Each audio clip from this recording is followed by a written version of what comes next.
আসসালামু আলাইকুম ওয়া রাহমাতুল্লাহি আউযু বিল্লাহি মিনাশ শাইতানির রাজিম বিসমিল্লাহির রহমানির রহিম রব্বি জিদনি ইলমা রব্বি হাবলি ইলমা।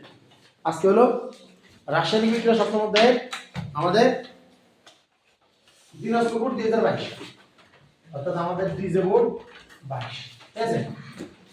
তো আমাদের এখানে উদ্দীপক আছে এরকম 2 মোল সালফার ডাই অক্সাইড, এটা গ্যাস লেখা আছে, প্লাস অক্সিজেন তাও গ্যাস দেয়া আছে, বিক্রিয়া করে 2 মোল সালফার ডাই অক্সাইড গ্যাস দেয়া আছে, ব্যালেন্স এর মান -196 কিলো জুল, এটা দেওয়া আছে। কথা বোঝা গেছে? আমার কাছে কি জানতে চাইছে গ নম্বরে আসেন। উদ্দীপকের বিক্রিয়ায় উৎপন্ন যৌগের 10 গ্রামের পরমাণু সংখ্যা নির্ণয় করো। আমাদের বলতেছে যে উদ্দীপকের বিক্রিয়ায় উৎপন্ন যৌগ কোনটা? সালফার ডাইঅক্সাইড না? কোনটা? Sulphur dioxide. এর 10 গ্রামের পরমাণু সংখ্যা হিসাব করতে বলছে। সালফার ডাইঅক্সাইড কি বলছে? 10 গ্রামের পরমাণু সংখ্যা হিসাব করতে বলছে। আগে আসেন, যদি বলে যে সালফার ডাইঅক্সাইডের নরমাল প্রশ্ন, সালফার ডাইঅক্সাইডের পরমাণু সংখ্যা কত? সালফার ডাইঅক্সাইডের পরমাণু সংখ্যা কত? আমি ধরুন 1 3 1 4, এখানে 4টা পরমাণু। কয়টা পরমাণু আছে? 4টা পরমাণু। অপশন এগুলো তো আসবে এমসিকিউ। অপশনে দেখবে 4 10 9 8 4 4। হঠাৎ করে দেখা গেল যে লেখা আছে 1 মোল সালফার ডাইঅক্সাইড কি হয়েছে? 1 মোল সালফার ডাইঅক্সাইড পরমাণু সংখ্যা বের করে। পরমাণু সংখ্যা বের করে। তখন কিন্তু আমাদের করতে হবে 1 মোল মানে 6.023 * 10⁻23 ইয়ার ঘুমের ভিত্তি শিখাইলে করতে হবে। এটা কি ভুল করেন যাব না। তার পরমাণু সংখ্যা হইছে না 1 মোল থাকে এতগুলা, তো পরমাণুটা এটার সাথে আবার সারি আছে, আবার কো আছে সারি আছে। তাইলে এটা একটা आंसर, এটা একটা आंसर, এটা একটা आंसर। যখন আমারে দ্বিতীয় অধ্যায় প্রশ্ন করব, আমার आंसर এটা। দ্বিতীয় অধ্যায় ছাড়া যত প্রশ্নের आंसर এইটা। কথা বোঝা গেছে? এখন তো তার আমার 1 মোলের মান নেই। এটা কয় মোলের মান? 1 মোল সালফার ডাইঅক্সাইড মানে সালফার হলো 32, অক্সিজেন হলো 16, 3 হলো 48, 32 48 কত? 80। 80 গ্রাম সালফার ডাইঅক্সাইডের গঠন হলো এটা। কথা বোঝা গেছে? এটা কত গ্রামের গঠন? 80 গ্রামের গঠন। তাহলে 1 গ্রামের লাই তাহলে কত হলো? এত বাই 80, এত বাই কত? 80। আর 10 গ্রামের লাই কত হলো? গুণ 10। কথা বোঝা গেছে? তাহলে কেমনে করব অঙ্ক? আইএল তো দুলা বাই বসেন তো স্যার এটা সলভ করব। আসো, তো সালফার ডাইঅক্সাইড আমরা প্রথম যাব যে সালফার ডাইঅক্সাইড এর আণবিক ভর কত? সালফার 32, অক্সিজেন 16 গুণ 3, তাহলে 32 যোগ 48 মানে সালফার 16, এই সালফার হলো 32 সালফার পরমাণু, অক্সিজেন হলো 16 গুণ কত? 3, ঠিক আছে? তাহলে 348 আর হলো 32 মানে কত? 80 গ্রাম। এটা হলো 1 মোল সালফার ডাইঅক্সাইড। এটা হলো কত?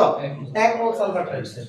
তাহলে 1 মোল বা সালফার ডাইঅক্সাইড, 1 মোল সালফার ডাইঅক্সাইড বা 80 গ্রাম সালফার ডাইঅক্সাইডে আমার পরমাণুর সংখ্যা হলো 6.023 * 10⁻23 পরমাণু বলছে। পরমাণু বললে কিন্তু এটা কিন্তু অণু সংখ্যা। এতগুলো অণু আছে কিন্তু পরমাণু বললে কিন্তু 1 3 1 কত? 4 এটা দিতে হবে। বুঝা গেছে? মনে রাখবেন এখন পরমাণু বলছে না? 1 মোল অণু বললে একটা, কিন্তু পরমাণু বললে এটা সংখ্যাটাও দিতে হবে। কথা বোঝা গেছে?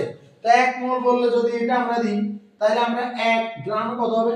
6.023 * 10⁻23 গুণ 4 ডিভাইডেড বাই কত? 80। সুতরাং 10 গ্রাম পরমাণু, ঠিক আছে? সংখ্যা হবে 6.023 * 10⁻23 গুণ 4 ডিভাইডেড বাই 80। আবার এখানে 10 গুণে যাব, কারণ এটা বেশি না, এই 10 এর অংশ গুণে যাব, সরি। তাহলে 8 10 এ 80, 4 2 8, এটা এর কি হলো? 3.0 কত এই তো 3.01 সামথিং 23 এর ভিতরটা আচ্ছা ঠিক।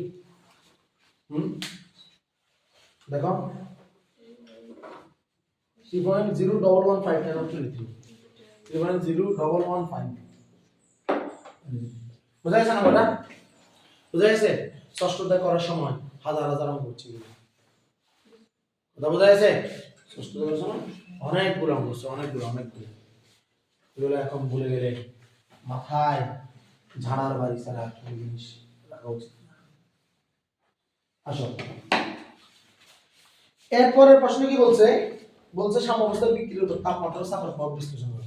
সাম্য অবস্থায় বিক্রির তাপের ও চাপের প্রভাব, তাহলে কে তাপের ও চাপের প্রভাব মানে কার কার কথা বলতেছে? লাস্ট হাতে নিয়ে দিতে, লাস্ট হাতে নিয়ে দিতে তাপমাত্রা ও কিসের কথা বলতেছে? চাপের কথা বলতেছে। তাহলে আসেন, সাম্য অবস্থায় তাপমাত্রা ও চাপের প্রভাব।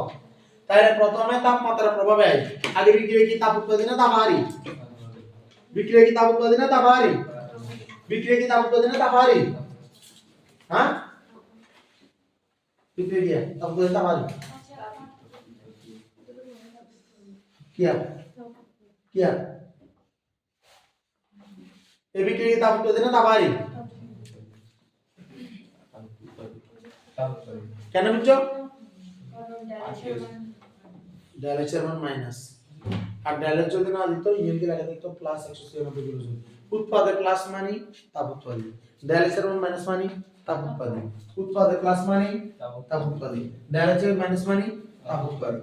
দেখে আর লিখতে হবে, আর এটা না ঘটলে আবার ঠিক আছে মাথা দিয়ে ধরি এমন জুড়ে গায়ে দিয়ে বা বুঝা এই সব তো তাদের একটু বলে দিতে হবে। বাথরুম তো আছে না, এখানে বাথরুম তো আছে, ঠিক আছে? আসো আসো সুমন ডাক্তার যথেষ্ট। এখন দেখো এটাকে যদি আমরা এখন করি, কি করব এটাকে? এটাকে আমরা তাপমাত্রার প্রভাব চলো তো ক্লাস সাথে নিয়ে নিব। তো তাপমাত্রার প্রভাব যে এটা কি না, এটা একটা তাপ উৎপাদন বিক্রিয়া। তো তাপ উৎপাদন বিক্রিয়া নরমালি আমি যদি তাপ দিই তাহলে কি করবে?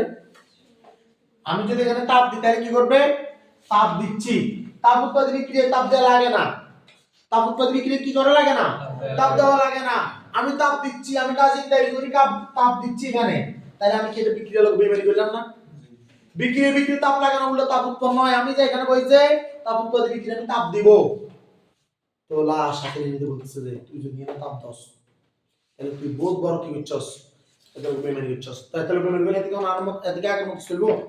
চলতো এটা আগের মতো চলতো না। এটা আগের মতো চলতো মানে কি? এতে সম্মুখী বিক্রিয়ার হার কমে যাইব। এতে সাম্যাবস্থা বাম দিক থেকে এই সরি এই বাম দিক থেকে ডান দিকে ছিল, আগে ভাবে ছিল, এখন কি হবে? উল্টে যাব, অর্থাৎ ডান দিক থেকে বাম দিকে চলে যাব। এতে বিপরীতমুখী বিক্রিয়ার হার মানে ব্যাকওয়ার্ড রিঅ্যাকশন রেট এটা বাড়ি যাব। এতে উৎপাদনের পরিমাণ প্রোডাকশন অ্যামাউন্ট সেটা কমে যাবে। উৎপাদনের পরিমাণ প্রোডাকশন অ্যামাউন্ট কি হবে? কমে যাবে, অর্থাৎ সালফার ডাইঅক্সাইডের পরিমাণ কমে যাবে। অপরদিকে আমি যদি এই বিক্রিয়ায় তাপ অপসারণ করি, তাপ কি করি? অপসারণ। আর বিক্রিয়া যদি তাপ না দিই দরকার না দিবে, কিন্তু বিক্রিয়ায় তাপ দিয়েছি এই সেন্সে, তাহলে তাপ কি করবে? অপসারণ করি।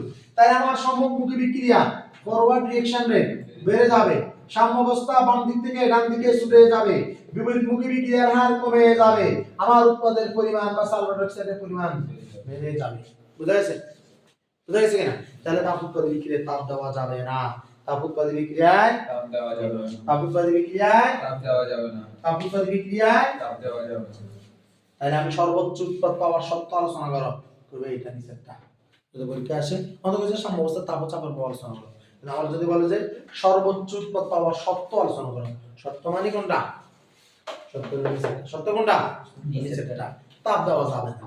তাপ যদি আমি না দিই বিক্রিয়াটা এমনি চলার কথা ছিল, এমনি ধরে বিক্রিয়ার সামনের দিকে যাবো, সবসময় বিক্রিয়া বেশি দেখবো, বিক্রিয়া সবসময় উৎপাদনের পরিমাণ বেশি দেখবো, সাম্যাবস্থা বাম দিক থেকে ডান দিকে দেখবো, এইভাবে চলার কথা ছিল।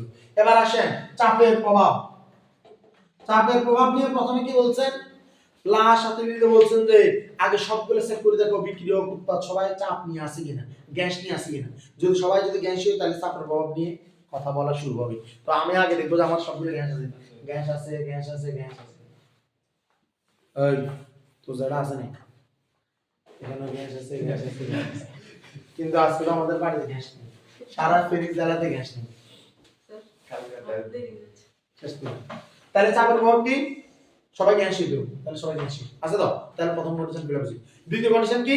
এবার গ্যাস হইলে আবার মূল যদি বিক্রিয়কের মূল আর উৎপাদের মূল সমান হয় তাহলে আবার প্রভাব নাই। এবার দেখি বিক্রিয়কের মূল কয়টা 2 আর এর কত একটা, তাহলে 2 এর কত 3 এর কত 2, তাহলে কি বিক্রিয়কের মূল সংখ্যা বিক্রিয়কের মূল সংখ্যা সমান সমান নাই মানে চাপের প্রভাব আছে, চাপের প্রভাব আছে। তাহলে দুটো কন্ডিশন স্যাটিসফাই হচ্ছে, চাপের প্রভাব আছে। চাপের প্রভাবটা কিরকম আমরা জানি, চাপের প্রভাব বলছে এরকম যে শুধু একটাই, আমি যদি চাপ বাড়াই প্রেসার বাড়াই, চাপ বাড়াইলে কি হবে সাম্যাবস্থা সব সময় বেশি মূল থেকে কম মূলের দিকে যাবে। সাম্যাবস্থা কোন দিকে যাবে? বেশি মূল থেকে কম মূলের দিকে। তাই এখানে 3 মোল, এখানে কত মোল 2 মোল, তাহলে বেশি মূল থেকে কম মূলের দিকে যাওয়া মানে গিয়া এই বিক্রিয়াটা গিয়া নরমালি কি বাম দিক থেকে ডান দিকে যাবে। বিক্রিয়া কোন দিকে যাবে? বাম থেকে ডান দিকে যাবে সমস্ত। বাম থেকে ডান দিকে যাওয়া মানে কি সম্মুখমুখী বিক্রিয়ার হার বেড়ে যাবে, বিপরীতমুখী বিক্রিয়ার হার কমে যাবে, উৎপাদের পরিমাণ বেড়ে যাবে, সালফার ডাই অক্সাইডের পরিমাণ বেড়ে যাবে। কি বোঝা গেছে? কথা বোঝা গেছে কিনা? জাস্ট এটাই লিখবো, চাপ বাড়াইতে হবে। কি হইতো? চাপ বাড়াইতে। ক্লিয়ার? সম্পূর্ণভাবে বোঝা গেছে আল্লাহর মতে? পারা যাবে ইনশাআল্লাহ। তাহলে এটা দিনে শুরু দিয়ে যাবে, সেটা শিখে আবার আসসালামু আলাইকুম ওয়া রাহমাতুল্লাহ।